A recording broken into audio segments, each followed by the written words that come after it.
letter D. Yung sagot natin, no? Gamitin nyo itong formula natin, ha? Kakalimutan. Okay? Ano nga to? Yung last term.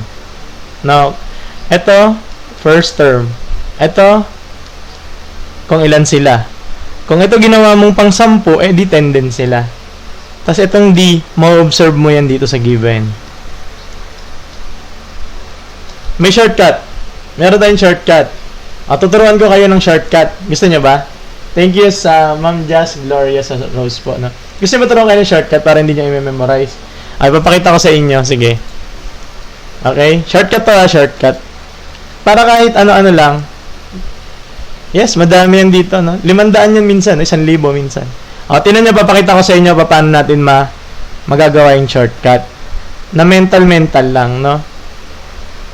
Pero this time, ipapakita ko muna yung, ano ba yan, 4, tapos 24,